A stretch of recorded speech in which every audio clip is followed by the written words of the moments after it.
Hey all, Jason Levon, priest at St. Luke's Episcopal Church in Milwaukee, Wisconsin. Welcome to another edition of Pause and Pray. On this, the Feast of the Ascension, May 21st.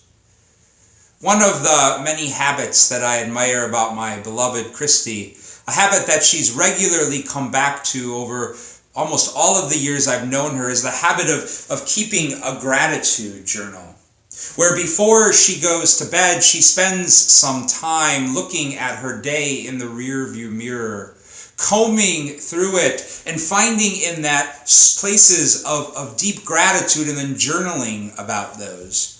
And she'll speak about how often the sources of that deep gratitude are events or encounters or experiences that in the moment were completely overlooked. Maybe it was an encounter with somebody at work that was meaningful, but her day was so busy she didn't recognize that meaning in the moment.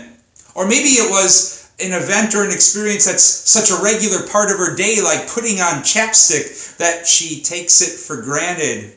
But it's not until looking at her day in the rear view that she's able to find in some of these experiences a wellspring of gratitude.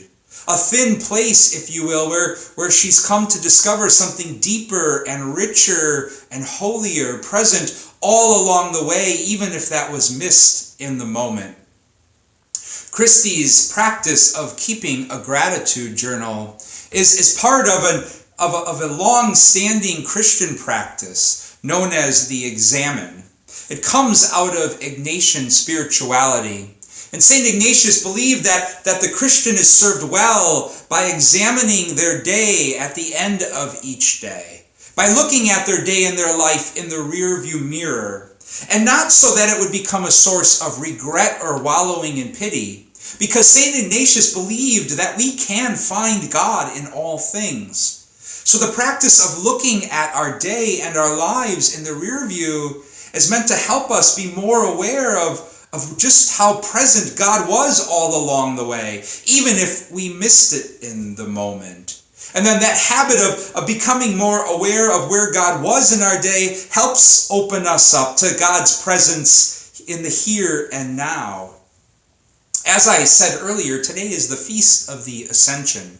And the liturgy for today brings us a passage from the 24th chapter of Luke's Gospel, where right before Jesus ascends, he invites his disciples to take a look at their lives together, their faith, their tradition through the rearview mirror. The text says that Jesus opened their minds to understanding the scriptures, to journeying through with them through the prophets and the writings of their tradition, and looking at all of that through the rear view, coming to a deeper awareness of just how present God was all along, and just how much God's promise has already been coming to fruition. And it was that work of coming to a deeper awareness of God's presence all along that would help sustain those disciples when Jesus would ascend and no longer be with them like he once was. That they would be able to see that God was still present with them as they worked to carry on Jesus' mission. And that promise was continuing to bear fruit. It's in that light then that we're all invited today to pause and pray, to do a little examining of our own, or maybe to begin to cultivate a practice of examining our lives and our days, of looking at them through the rear view mirror. Maybe that is in cultivating a practice like journaling about where we found God in our day. Or maybe it's just spending a few moments in silent reflection before we go to bed. Or maybe it's reviewing our day with our partner or a trusted friend. And to ask ourselves the question in that process, where was God in it all?